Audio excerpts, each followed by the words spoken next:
What's good, YouTube? It's your boy JrTheOota. Today, finna be reacting to Killer's face when he realizes cops are lying. If you're new to the channel, smash that like button, sub up, follow my Twitch, top left corner. We go live every single day. Let's get started, y'all.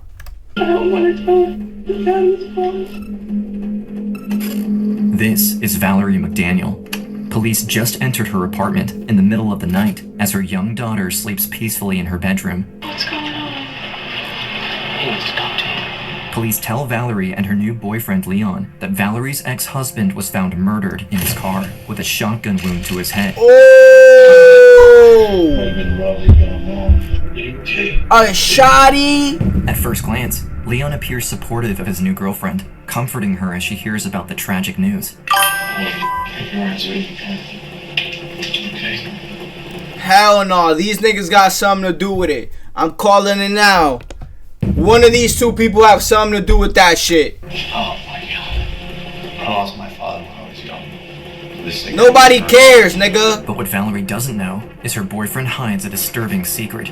Just 2 hours earlier, Leon received horrifying pictures of his ex-girlfriend on his phone. Pictures of his ex-girlfriend, tied to a chair, crying.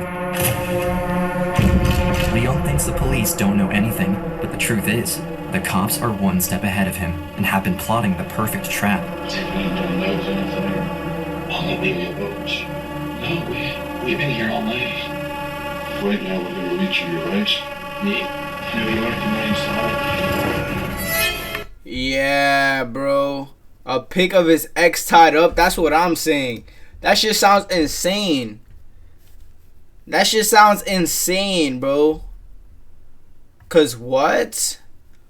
Of his ex tied up? This nigga probably killed or did that to his ex. And then killed his girlfriend's ex. Yeah, he's sick. He's sick. He's sick. He's sick. He's sick. He's sick. He's sick. Daryl, follow the Twitch, bro. We live right now. It's early 2017. Valerie McDaniel lives in a 2-bedroom condo in River Oaks, an exclusive neighborhood often called the Beverly Hills of Houston, Texas. From her balcony, she enjoys sweeping views of the city, a luxury afforded to Wait, this is Megan? her by her successful veterinary practice. She just poured her heart and soul into veterinary medicine. Just a really giving, caring individual. I looked up to her as a mentor and an inspiration. I would hope to be like her someday. Although Valerie has a thriving career, her love life tells a different story. She recently went through a divorce after discovering her ex-husband was having an affair.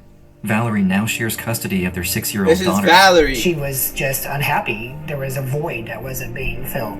As a single mom, she'd spent years focused on her daughter, her career, and simply keeping everything Realize together. what's good. Then, she meets someone, Dr. Leon Jacob. Leon came from a Ooh, that boy Leon look like he got that money, chat. He look like he a walking dollar. world of privilege. His childhood was one of luxury, elite private schools, ski trips in the winter, and summers by the water in Maine. After college, Leon pursued medicine, attending medical school in the Caribbean. I'm a very driven, type A, alpha personality male, but I have a heart of gold. She was very much in love with him. She said it multiple times. I'm completely in love with him. For Valerie, this relationship feels like a second chance at love, a fresh start. The pair seem perfect for each other, having both recently ended relationships. Valerie with her ex-husband, Mac, and Leon with his ex-girlfriend, Excuse me. Megan. Leon showers his new partner with love and attention, D was and good. Valerie soon falls for him. The couple wastes no time moving in together. Everything seems to be going well until, on March 10th, 2017, at 2:47 a.m., things take a dramatic turn. Police arrive at their apartment, and their seemingly perfect world begins unraveling. What's going on? Police deliver devastating news. Valerie's ex-husband has been found dead. Might have been a robbery gone wrong. See if anybody knows anything. Whoa! Valerie's ex-husband has been found dead.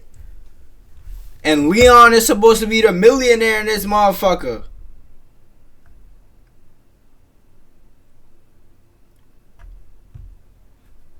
He's supposed to be the millionaire.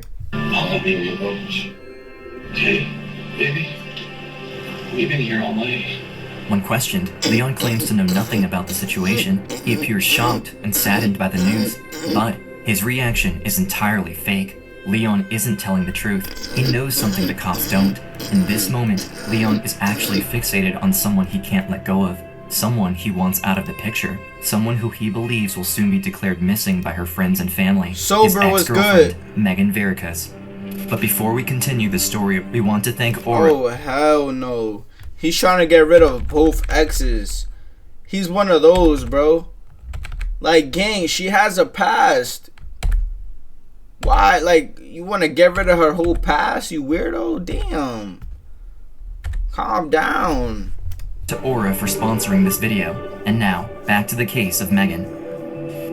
Before Valerie ever met Leon, 1,000 miles away in Pittsburgh, Pennsylvania, Megan Vericas was living a normal life and had no idea she would soon cross paths with Leon, turning her whole world upside down.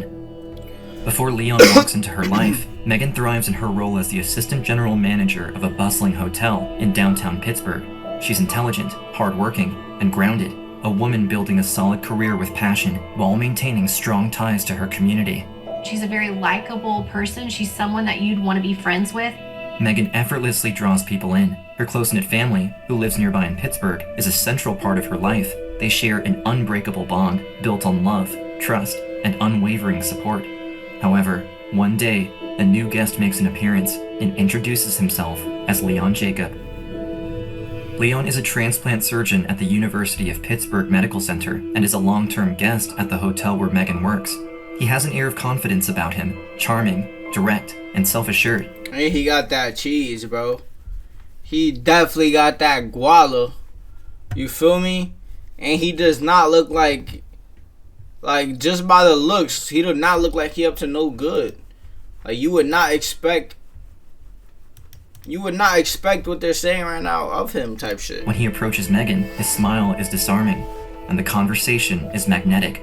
Megan can't help but feel drawn to him. After a few minutes of talking, Leon asks her out.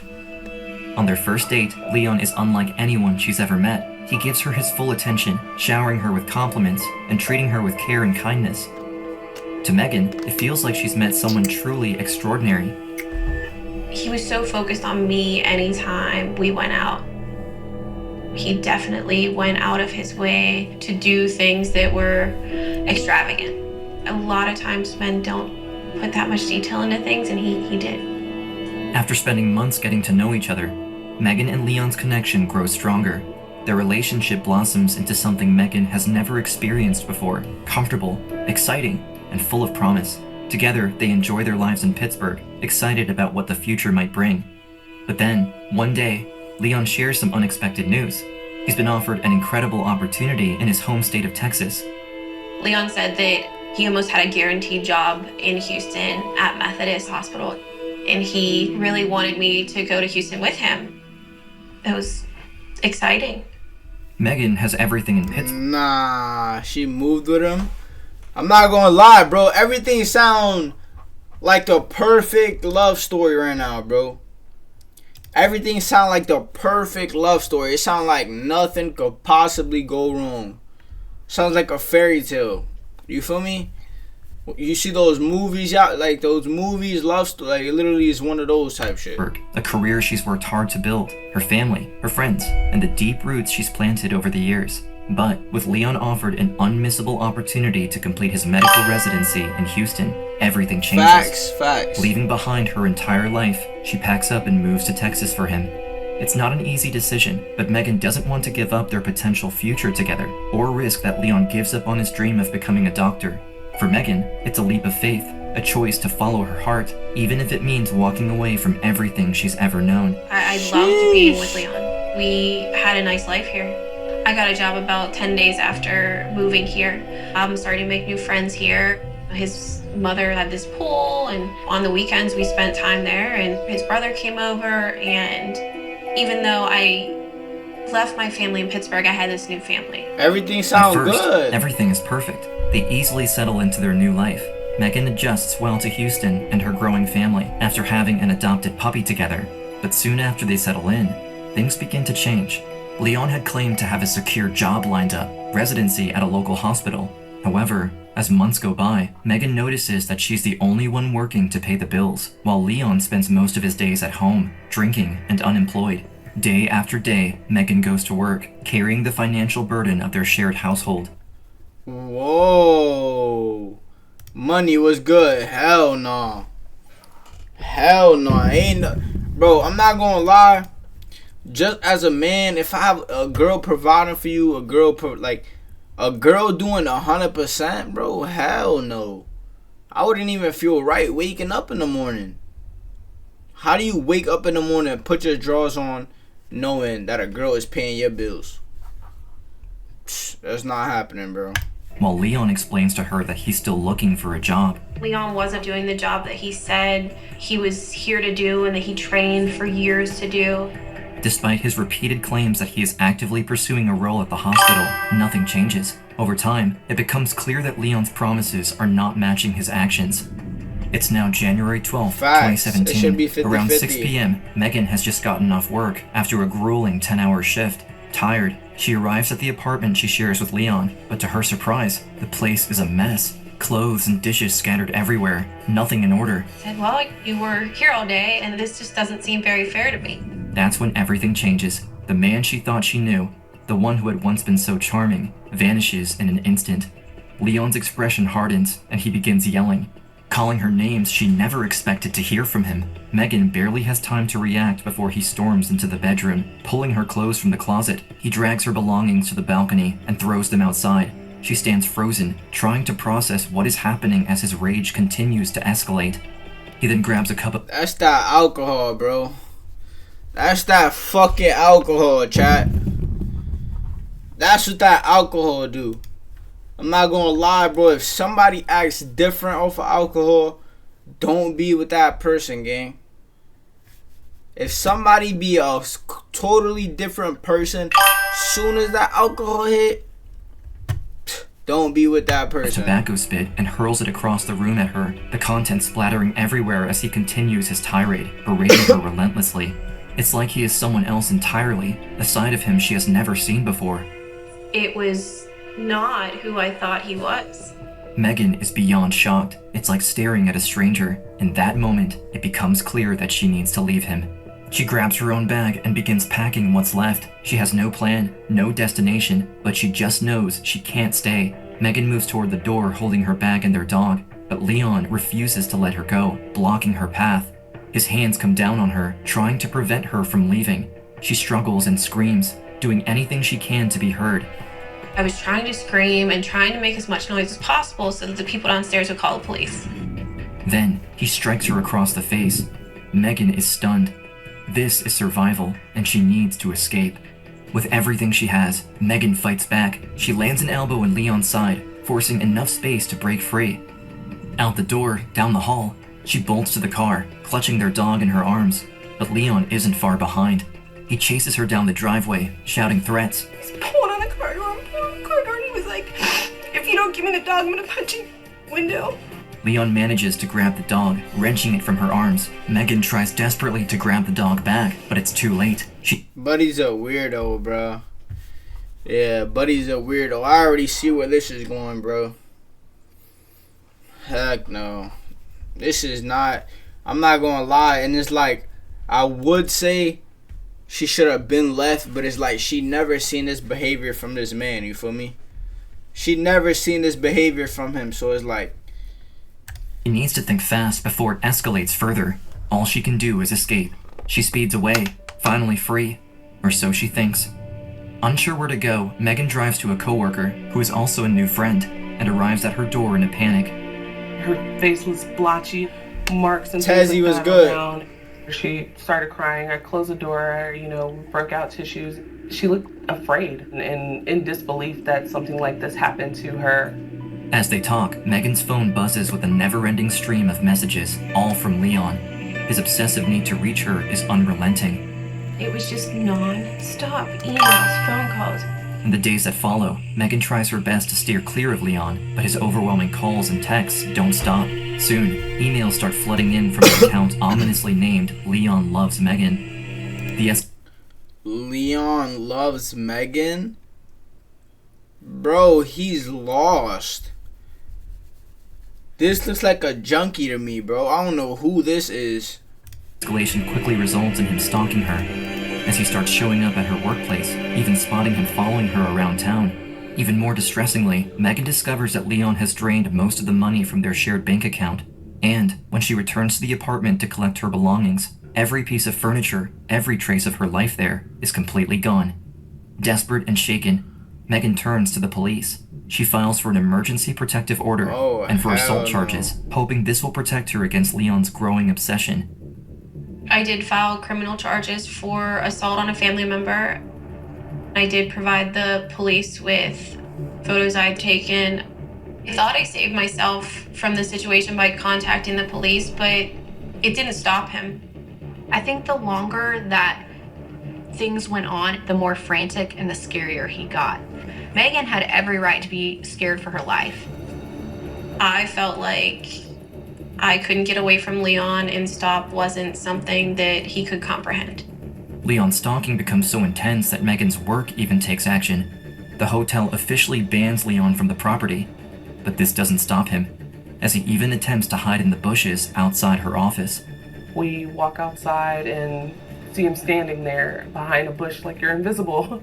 I just remember the first words coming out of my mouth were, "Do you know we can see you?" Megan's coworker even calls the police to try and get him arrested. The person is stalking my boss. So when we came out of work just now, he tried to duck down and then got in his car and tried to leave. In mid-February 2017... This nigga is sick, bro. Why is he still walking around here? Bro. How is he like... I feel like once somebody shows that they stalking somebody, or like something like that, hitting that, like, bro, this shit has to stop right away. Cause if it is, it's literally right away or their life. You feel me? Like, I don't know what these Leon cops is be waiting arrested for. and officially charged with stalking, a felony offense. Finally. I kind of had a sense of relief for the first time that I could just live normally, at least for a day or so. But this victory will be unexpectedly short-lived. Unfortunately, Leon won't stay in prison for long awaiting trial, walking free on a $75,000 bond. But what Megan doesn't know is that Leon didn't pay his own bond. Someone named Valerie McDaniel did. It turns out that the whole time Leon has been harassing his ex Megan, he has, at the same time, started dating Valerie McDaniel. When he had met Valerie, the truth was that Leon's life had been unraveling. He was unemployed and reeling from his recent breakup with Megan. His family wouldn't support him, and without a job or steady income, he couldn't afford rent on his own. Valerie, recently divorced and in a nasty custody battle with her ex-husband, understood Leon's vendetta against his ex and covered her new boyfriend's hefty bond to get out of jail. But despite his newfound connection with Valerie and his arrest, Leon remains fixated on Megan. Leon has built his identity around being an ambitious, charming, and kind-hearted doctor, but the truth is far less glamorous. Though he pretends otherwise to Valerie, Megan, and everyone else, Leon has many skeletons in his closet. He has carefully hid his long history of domestic abuse, stalking, and violent charges against past partners, as well as other criminal offenses, all of which he weaseled out of using expensive lawyers and technicalities. He wasn't even a real surgeon. He had been kicked out of multiple residency programs for unprofessional, incompetent, and disrespectful conduct. And, after a failed lawsuit, was never officially licensed. A guilty verdict in Megan's case would guarantee he'd never work as a doctor in Texas or anywhere else. Leon's dream of practicing medicine is slipping through his fingers, and he will do anything to escape justice yet again. For Leon, Megan isn't just an ex-girlfriend or the one who got away. She is the one person standing between him and the life he thinks he deserves. In Leon's mind, if Megan were gone, the stalking and assault charges against him, the only thing stopping him from becoming a doctor, would disappear with her. The longer these charges lingered, the more concerned that Leon was about his reputation. It's now February. Like, how do you, bro, you care so much about your reputation, but you out here doing this? You cannot be caring so much about your reputation when you out here doing this. 23rd, 2017. Leon's harassing texts and emails to Megan haven't stopped. Worse, she knows he's out on bail, but she doesn't know what he's capable of or what he's planning in secret. Leon decides to take Megan out once and for all. He gathers nearly everything he has, $5,000 in cash, 2 Rolex watches, and his laptop, and contacts a man who calls himself Zach, a former US soldier turned hitman. The two arrange to meet and discuss the plan. The location, Leon suggests a local Olive Garden in Houston, Texas. It's now March 7th, 2017. Leon arrives at the Olive Garden, but surprisingly, he's not alone. He's brought his new girlfriend, Valerie, who has her own request for Zach. Valerie's ex-husband shares custody of their daughter and had an affair during their marriage. Valerie claims he's been causing problems and asks Zach to handle him permanently. The hitman agrees, but there's a price, $10,000. He suggests staging her ex-husband's death as a robbery gone wrong. Valerie writes Mac's name and address on a napkin, hands it to Zach, and offers her wedding ring as a down payment. Leon then proposes a chilling method for killing Megan. First, a kidnapping, followed by a fatal dose of potassium chloride via injection. It's clean, it's quiet, and, in Leon's mind, it's foolproof. The deal is sealed, a double homicide murder for hire. The payment is made. Now, the clock is ticking. Wow. Wow.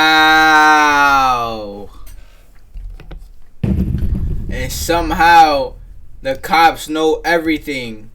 Hitman begins watching Megan's every move, waiting for the right moment to execute Leon's twisted plan. Though Megan knows Leon is a threat, she has no idea just how far he's willing to go, or how close the danger truly is. Leon Jacob seemed like a very driven person about this. And when a person's very driven and they've got a goal in mind and they won't stop till they reach it, it makes them extremely dangerous. That is March crazy. 9th, 2017, 7:42 p.m., 2 days after the Olive Garden meetup, the hitman arrives at Leon and Valerie's apartment. He steps inside, his face expressionless as he delivers the news. It's done. Valerie's ex-husband is dead. As proof, the hitman provides photographs of the scene, grainy, yet clear enough to confirm the grim reality. The scene is staged to look like a robbery gone wrong. No loose ends, no suspicion will blow back on the couple. But the murder-for-hire scheme isn't done yet, and the plan to take out the next target is already in motion. Less than 3 hours later, at 10:30 p.m., in an abandoned warehouse outside of Houston, Megan sits on a chair with duct tape wrapped tightly around her mouth and feet. Leon's phone buzzes with photos of Megan in her current state. I sent you something. Did you receive? Yeah, that's her. Where right now, you know, we got her. Yeah, she's gagged and tied up and everything, but she's not cooperating. I know. I mean, it doesn't matter. Yeah, do it. It doesn't matter either way. Just after midnight, the job is done. Or so Leon thinks. In fact, the truth is not what it seems. While Leon thinks he's pulled off the perfect crime against his ex, Megan and the police have actually been one step ahead of him all this time, and constructed an elaborate plan to take him down. The man Leon hired to kidnap Megan, who he believed to be a professional killer, wasn't who he claimed to be. 2 weeks earlier, Leon thought he was hiring a hitman, Zach Azza, but in reality, Zach was quick to betray Leon and do the right thing by running to the police after learning how serious the murder plot really was. However, in order to prosecute Leon on Zach's claims, investigators have to hand prosecutors tangible evidence of Dickhead! You thinking you finna get your ex-girlfriend murked? You thinking you finna do this and that? Whole time, they finna take your stupid ass right to jail. You dumb bitch. GG's, bro. Leon soliciting and following through with having Megan murdered, and build an airtight case against him. Wow. Prosecutors would face an uphill battle. Unlike direct acts of violence, murder-for-hire plots are notoriously difficult to prove, as often there is no physical evidence, no fingerprints, no DNA, no murder weapon. However, a full conviction of solicitation of capital murder in Texas is a first-degree felony with the possibility of life imprisonment. Investigators need to show very clearly not only that Leon truly wants Megan dead, but that he actively took steps, including payment, to make it happen. That for all intents and purposes, this was a successful murder for hire. Every detail matters. However, time is also of the essence. Given that Leon has made his murderous intentions clear, Megan's life is in very real danger as long as he walks free. To gather what they need, police work with the informant and fake hitman, Zach, who is willing to do whatever it takes to help police catch Leon and protect Megan's life.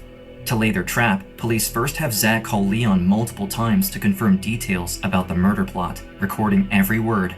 However, the recorded calls are just the beginning. Zach's cooperation allows police to gather critical evidence, but it will take meticulous planning and strategy to ensure Leon will be convicted. Hey, what's up, man? How you doing, Mike? Pretty good. Hey, listen, I'm gonna set up a meeting with you tomorrow so we can finish this, okay? Okay. March 7, 2017. Police and Megan orchestrate the meetup between Zach and Leon at the Olive Garden. Leon has no idea absolutely everything about his secret meeting is being recorded through hidden cameras and microphones. Police are even stationed in disguise as civilians in case anything turns violent. As soon as we pull in, I see Leon smoking a cigarette towards the entrance of the Olive Garden. He's dressed like somebody who just got off of work. He's wearing a button-up shirt. He did not seem like a typical criminal. At all, bro. I'm not gonna lie, bro. This man definitely looked like, you know, he could be at the dental hospital doing something, getting your teeth right, checking on your heart. You feel me? Whole time he's trying to orchestrate the death of his ex-wife. As the conversation continues, Holy. Leon details exactly what he wants to happen to Megan. His words, captured on audio, leave no ambiguity. Leon proposes a potassium chloride injection, describing it as an untraceable and easy method to kill someone. This chilling revelation demonstrates his intent, his willingness, and a clear plan for murder. To make matters worse for himself, he even seals the deal with a $5,000 cash payment.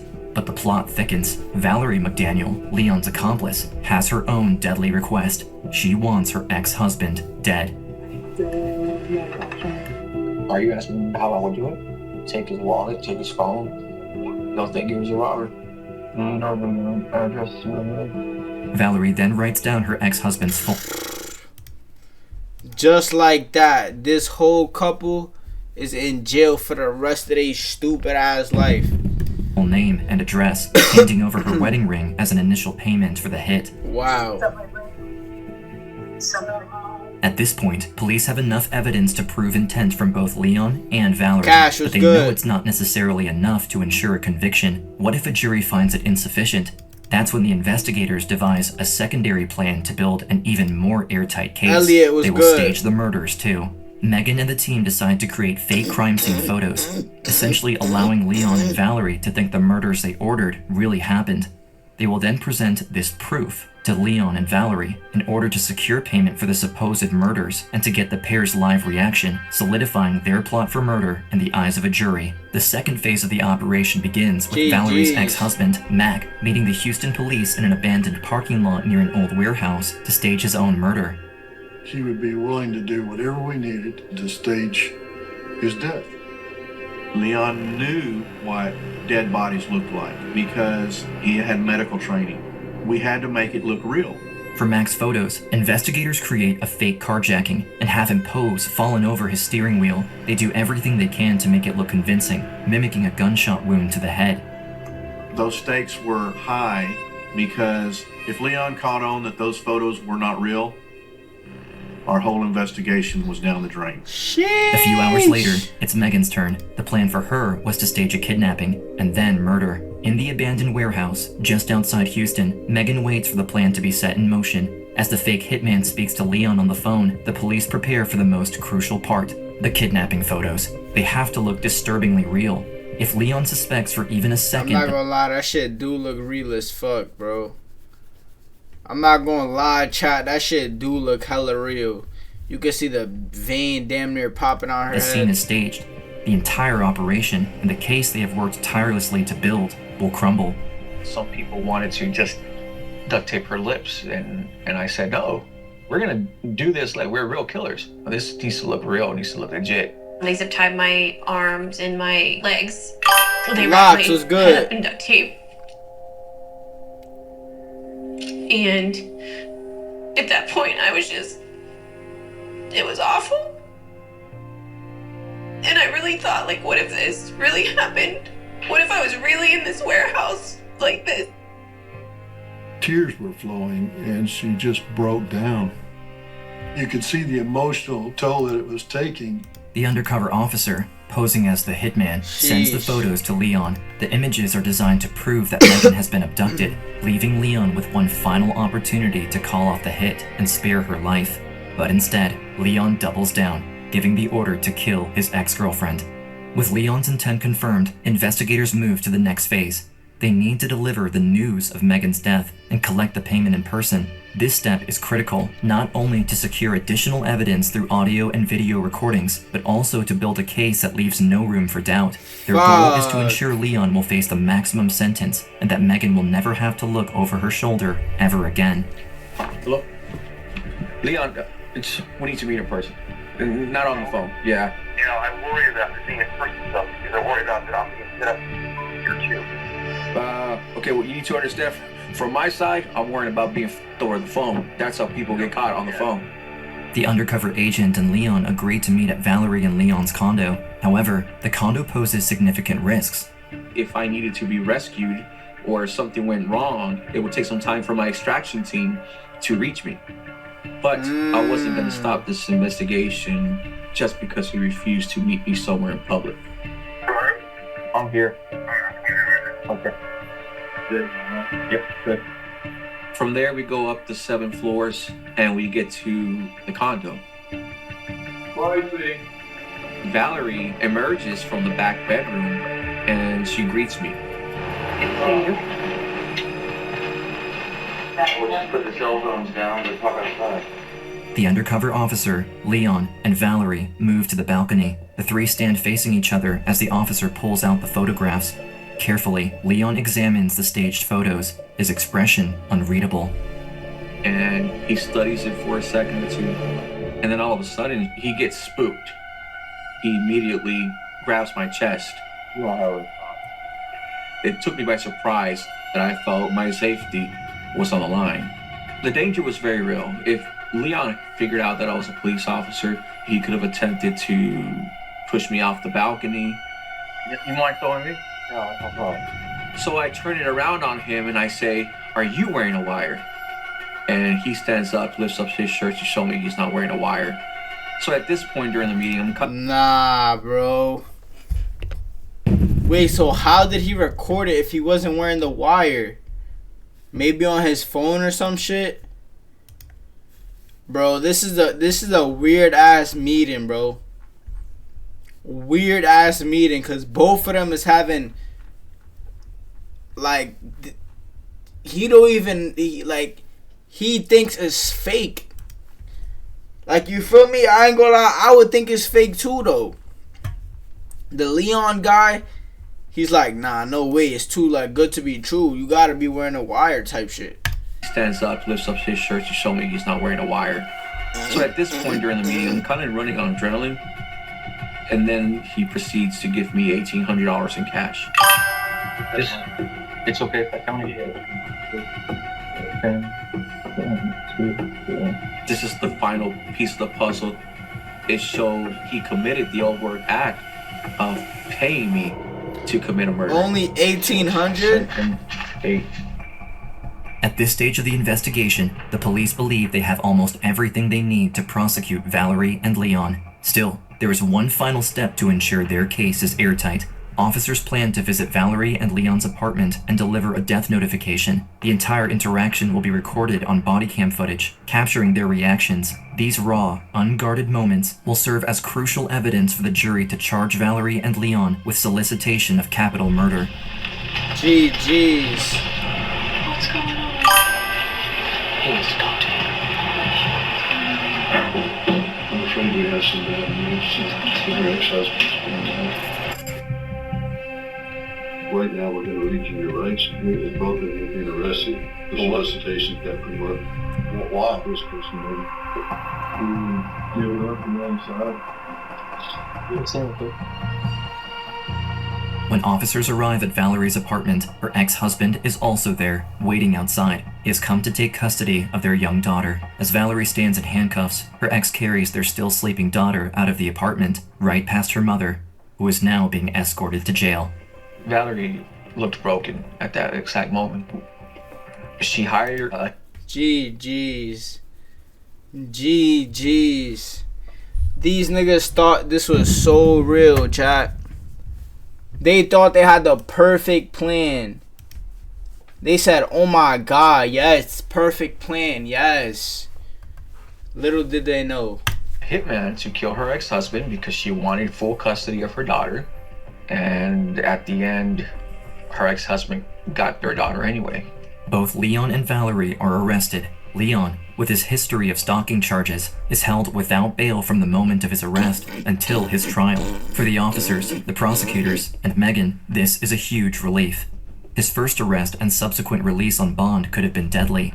Letting him post bond again isn't an option anyone is willing to risk. Yeah, hell Harris no. County Court, veterinarian Dr. Valerie McDaniel stood before the judge to answer the charge of soliciting capital murder. Valerie, however, has no criminal record and therefore is released on a $50,000 bond as she awaits trial. But just a week after her arrest, she makes a tragic and irreversible decision. 1 week after her arrest, Valerie McDaniel jumps from the 7th floor of her apartment building, ending her life. Her death shocks everyone involved in the case. In GTA.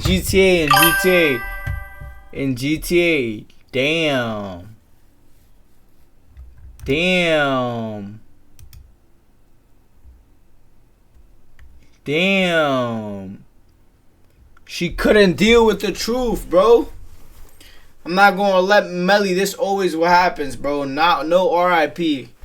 No R.I.P. because she wanted to get her husband killed. But this always what happens, bro. Niggas do what they do, right? Niggas do what they do. Excuse me.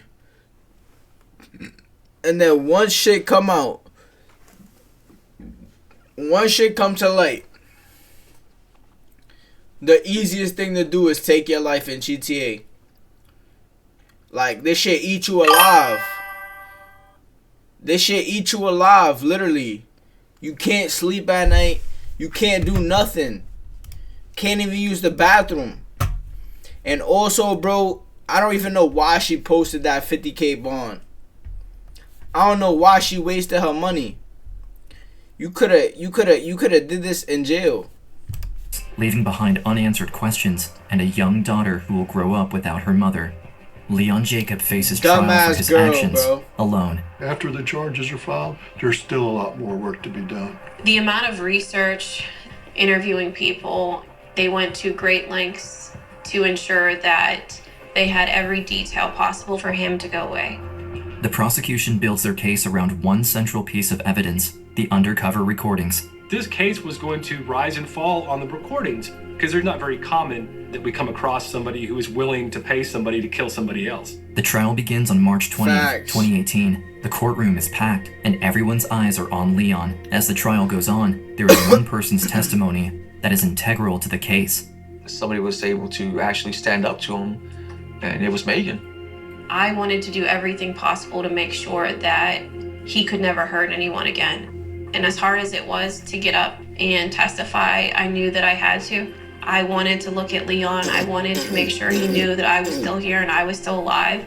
And he couldn't prevent me from speaking. With closing arguments complete, the case goes to the jury. After weeks of trial, hearing Megan's personal testimony and reviewing all the evidence, on March 26, 2018, the jury returns a decision after only an hour and 50. And chat, but I keep pausing. Hell, I'm not gonna lie, but